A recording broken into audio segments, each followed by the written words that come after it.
mission wala boog da nga jàpp ni le but du jeu rek moo doon souhaiter bonne fête ñi nga xam ne ñooy jeunes yi ak armée bi ndaxte 4 avril seen fête la ñoom. jërëjëf Pierre-Edouard maa ngi lay di nuyu Soxna Ramatoulaye di nuyu monsieur le ministre ak sa ñaari invité yi di am mbégte toog ci plateau bi par rapport ak sa question bi ak discours président de la République.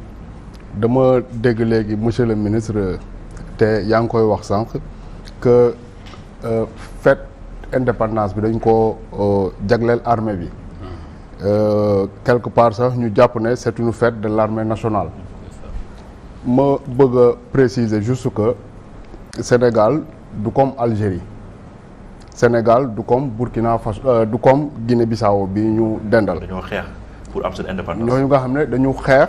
ba am seen indépendance ñun suñu indépendance affaire politicien la woon affaire négociation affaire de référendum te li koy gën a wone sax mooy que en réalité 4 avril nekkul date de proclamation indépendance du Sénégal en tant que État Sénégal mu ngi proclamer indépendance am le 20 août 1960 mais parce que dëkk bi pratiquement on ne parle pas des questions essentielles histoire bi dañuy ñëw def ko nii que ñu bëri dañuy jàpp ne en réalité 4 avril mooy date bi Sénégal amee indépendance am alors que 4 avril 1960 c'est la fédération du Mali la ñu jox indépendance am mu nekkoon Soudan français di actuelle République du Mali ak Sénégal ñu bokkoon fédération du Mali boobu am seen indépendance le 4 avril bi ñu demee ba ci biir Sénégal ne day génn ci fédération boobu ci la ñu jël seen indépendance le 20 août mais puisque 4 avril la ñu àndoon ñoom ñaar jël ko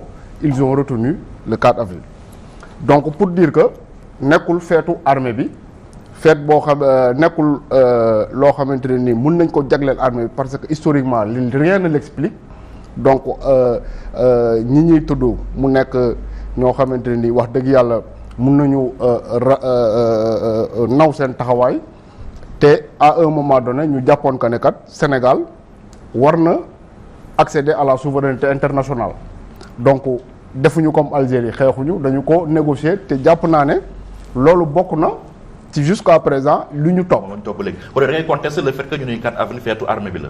mais du feetu armée bi rien ne l'explique historiquement rien ne l'explique xëy na dañu ko neexalee armée bi wala ñu joxe yeneen explication mais Sénégal indépendance am ay Senghor ay Mamadou Dia ay Valdiodio Ndiaye.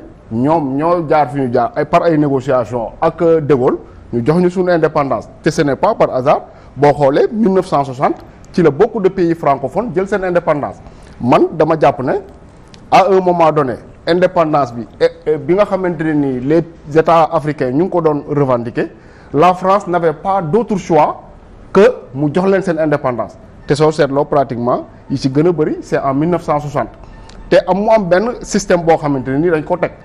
puisque nationalistes yi jógoon di xeex pour am seen indépendance daf ci am 3 façons ñoo xamante ne nii quelque part dañu radicaloon tellement que la France n'a même mayu leen sax chance ñu bokk ci ñuy compétir pour jiite seen réew mun naa ci citer ku mel ni Félix Moumié bu Cameroun nga xam ne avant ñuy def élection moom éliminé nañ ko mu am beneen xeet boo xamante ne nii beneen catégorie boo xamante ni tubaab yi xamuñu woon réellement seeni intention maanaam dañ leen a bàyyi ñoom ñu jiite mais avec exercice su pouvoir bi ñu xam ne ñii kat jëmuñu comme ñoom fu ñu jëm automatiquement ñu écarter leen c'est le cas du Tchadien Tombal Baye mu am c'est le cas également de notre Mamadou Dia puisque en tant que chef du gouvernement moom moo amoon les rênes du pouvoir mais à un moment donné dem nañu ba ci biir ñuy jàpp ne dafay am accointance ak l'Union soviétique ñu écarté ko au profit de Senghor bi nga xamante ni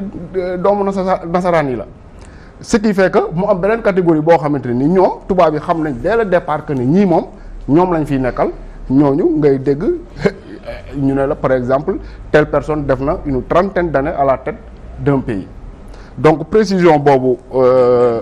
Birame si sa précision bi quand même on ne peut pas te laisser continuer dire n'importe quoi ci yenn affaires yi c'est-à-dire que tu ne peux pas dire Senghor premier président du Sénégal doomu nasaraan yi il faut quand même qu'on respecte les gens munoo wax loolu c'est-à-dire que c'est inacceptable ñu 63 le plan Senghor premier président du Sénégal doomu nasaraan doomu tubaab bi c'est inacceptable. mais man loolu laa xalaat non mais man dama lay coupé dama lay dagg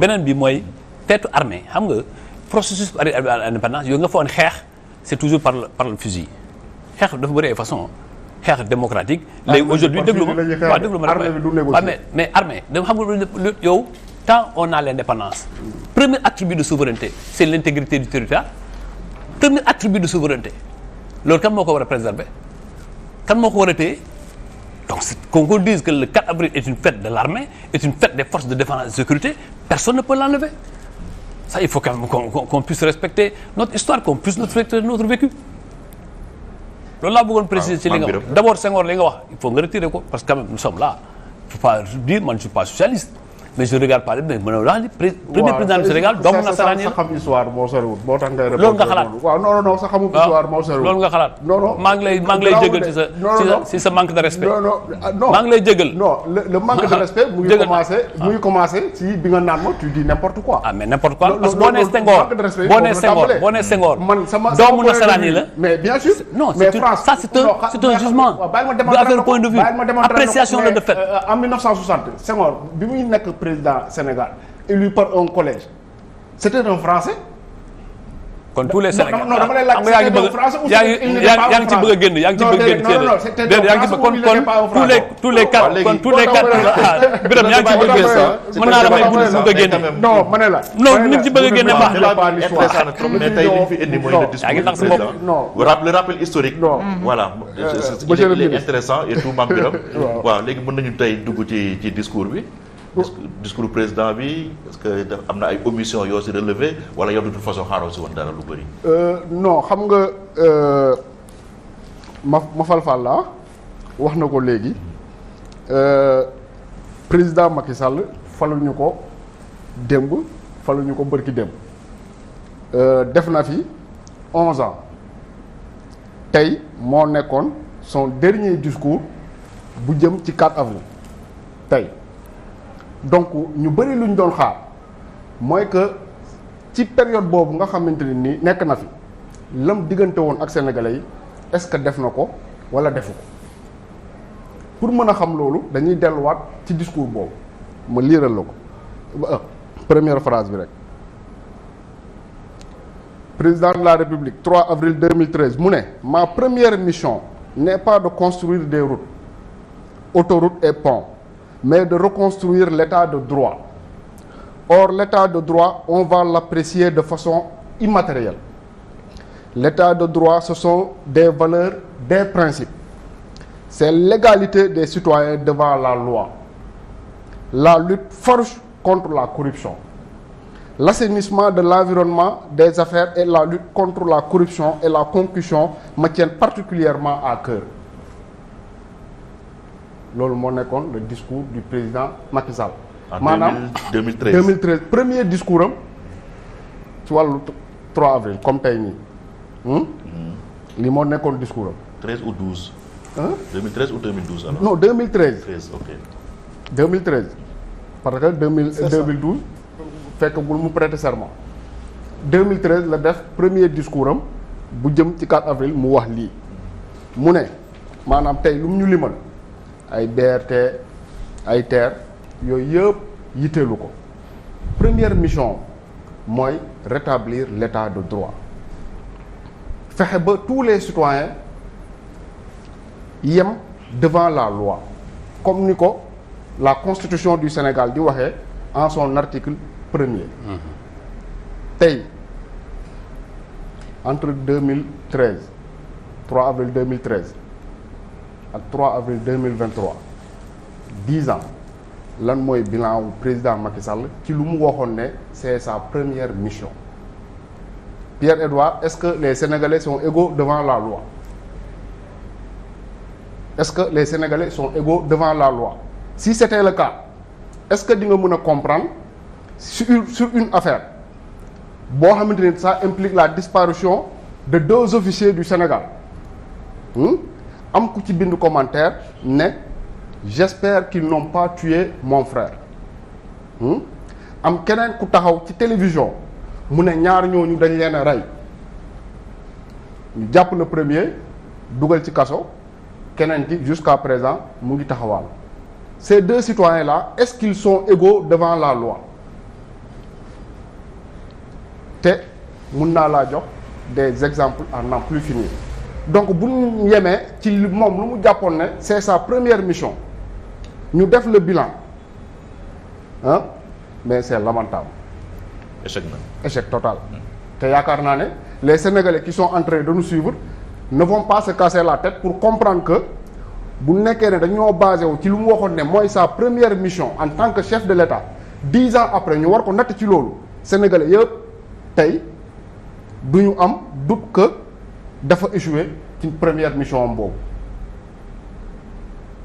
les exemples joxe naa benn mun naa ci joxe yeneen ak yeneen ak yeneen donc bu ñu nee def nga 10 ans à la tête de l'État tey jii nii sa premier discours dem na Mafal ba c'est comment le nom. Mafal Fall. ah Fall monsieur Fall mu ngi wax léegi ne le contexte mënuloo def un discours qui sort du contexte parce que le discours n'est pas destiné aux Burkinabés le discours n'est pas destiné aux Maliens. il est destiné aux Sénégalais yooyu lan la ñuy dund parce que son discours de 2013 ça obéissait au contexte parce que su ne il veut rétablir l'état de droit c'est parce que bi Abdoulaye Wade di jeexal en 2012 les Sénégalais avaient pensé majoritairement que l'état de droit dañ ko daaneel ba ci suuf moo tax ci contexte boobu mu wax ne première mission moo nekkoon loolu te dans ce contexte précis ñëpp xam nañu ne Sénégal la tension est patente à tous les niveaux économiquement sénégalais yi sonn nañ mais waxatuma laa nag njàqare bi ñu am par rapport à ce qui va se passer te dama jàpp ne un président de la République ci sa discours li nga war a njëkk a li war a njëkk a nekk sa objectif mooy rassurer ñu nga jiital mais qui est rassuré dans ce Sénégal après le discours du président Macky Sall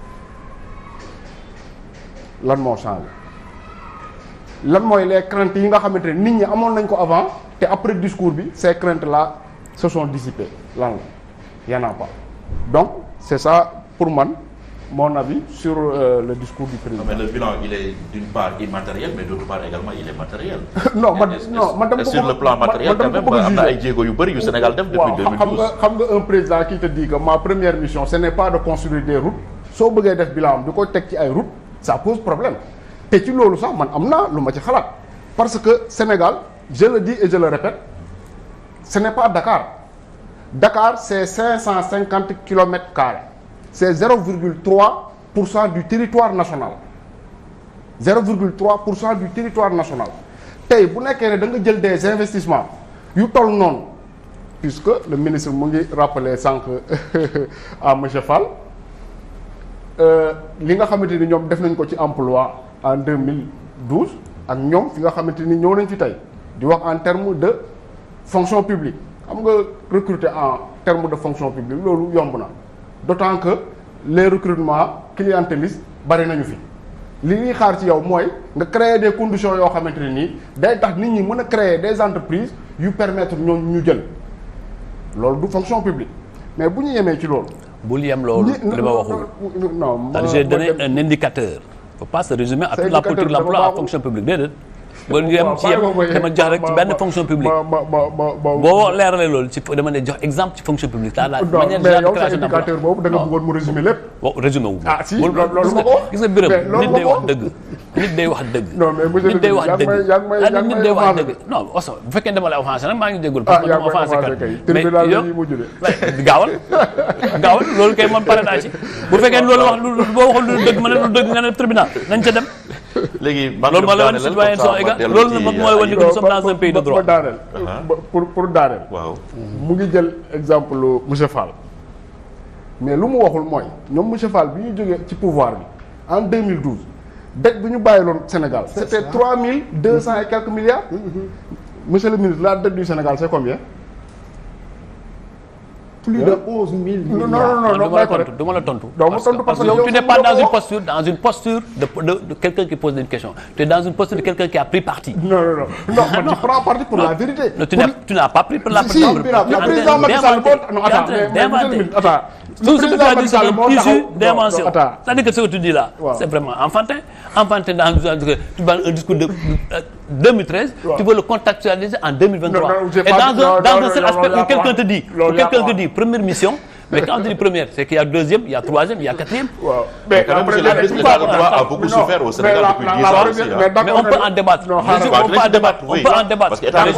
Parce que moi, je veux qu'on équilibre les équilibres. Moi, quand on m'invite en débat, on me dit qu'il y a l'opposition, qu'il y a le pouvoir et qu'il y a des gens censés être poser des questions et être à équidistance. Je ne le sens pas. Et il faut quand même que les Sénégalais qui nous suivent ne le sentent pas. Ce qu'il faut, quand on est dans une posture d'opposition, on se met sur l'autre plan. Et après, moi je les respecte parce qu'ils sont dans leur posture. Mais on ne peut pas être dans une posture d'animateur d'un débat et après qu'on soit dans une posture d'opposition. En ce moment-là, le débat n'est pas clarifié. C'est pourquoi lui, il ne peut pas me poser de questions. J'ai vu le débat, il a posé question. Non, il ne peut pas. C'est lorsqu'il nous a interpellés ou bien il a déformé l'histoire de notre pays. En ce moment-là, je réagis. Et il dit que oui, parce que nous étions tous dans l'ancienne colonie. Mais ça, tous les pays du monde, tous les pays africains presque étaient dans l'ancienne colonie. Ayib Daffé. Non, waaw terminal Mame Birame ñu dem ci Ayib. bëgguma ko wax man. ne laajuma ko pour man. Je lui pose la question pour les Sénégalais. nañu wax dette du Sénégal tey jii nii ñaata la dette du Sénégal c'est à combien de milliards. Mais mën nañu la tontu aussi que c'est parce que le Sénégal a une bonne signature. Non, là n'est pas la question. Xam nga boo nee on a créé tel nombre d'emplois, on a fait tel kilomètre de route. Oui. Nga comparer ko ak ce qui s'est passé en 2012. Je te dis que day baax tamit nga comparer xaalis bi nga leb ci diggante bi. Parce que bul fàtte ne sans xaalis boobu moo tax ñoom lii ñuy wax ni yëpp ñu koy wax. Mame Birame BRT dette la terre dette la leneen ak leneen ay dette la yoo xamante ne nii Sénégal da koy fay àla kuli aali. Somme du dette bi 1,177 milliards par jour laa wax de moo tegu si ndoddu Sénégal bu ñu war a fay soit 424 milliards par an.